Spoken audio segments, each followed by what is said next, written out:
It was less than 6 months ago. We reported on those new additions over at the Korean War Veterans Memorial on the National Mall. Gold Star families were there for the ceremony.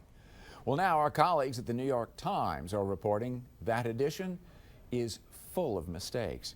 Joining us this afternoon, the reporter who broke that story, Dave Phillips of the Time. Dave, great to have you with us. This is just a huge embarrassment, it seems to me, for the Park Service and for the organizers here. Any explanation so far on how all this happened? Well, whenever you want to drop a list of names of who to honor who was killed in war, it's really tough because who do you count? Do you count people that died on their way there when an airplane crashed? And yes. What about people who died shortly afterwards when they got home?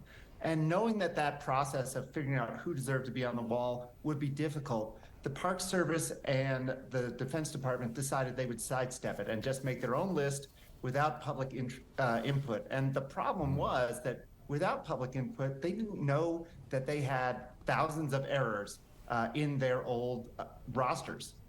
Apparently, it was a couple of the original organizers who first noticed that there was a problem here. Talk a little bit about the discovery process. There are two brothers, Hal and Ted Barker, who are the sons of a decorated Korea War pilot. And they have become sort of the clearinghouse for all history and information on the Korean War. They run a website called the Korean War Project. Yes. And of course, they knew that the official roster of the dead was full of omissions and typos and other problems. And they tried to go to the agencies and say, hey, look, we need to go through this. You don't want to set this in stone. But there wasn't, the bureaucracy was kind of unresponsive. They even wrote to the White House and never really got a response.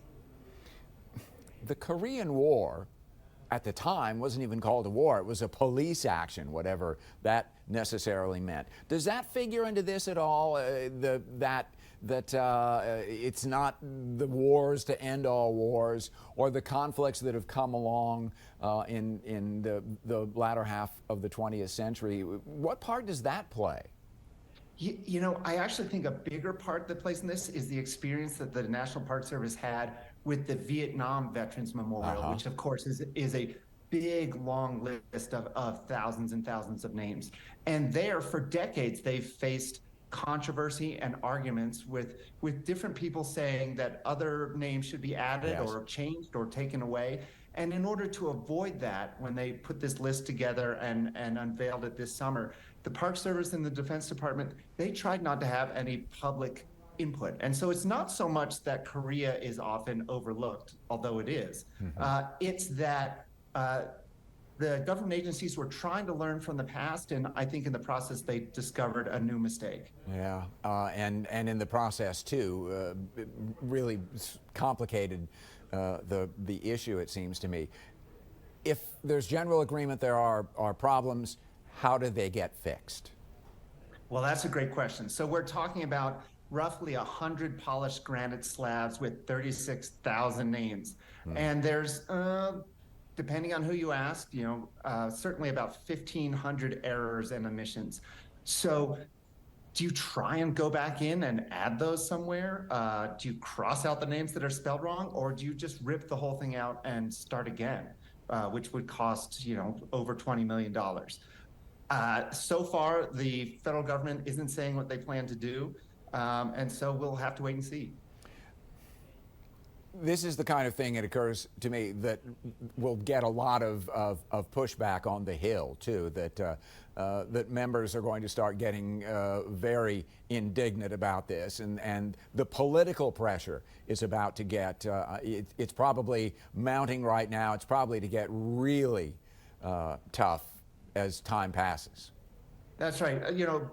If there's one thing that's really bipartisan in Washington, it's support of veterans. And probably we want to have our national mall free of typos. And so I think you're right. There's going to be a lot of pressure from Congress to fix this. And the question is just, if you're going to fix it, you're left with the same problem that they tried to avoid at the beginning is if you're going to make a list and it's going to include the right people, how do you do that? That's really tough. It is a remarkable bit of reporting, first of all, on a really difficult situation. Dave Phillips with the New York Times. Thanks for spending time with us this afternoon and putting Thanks a for much having me. finer point on this. I think there's a lot better understanding, and we appreciate your time.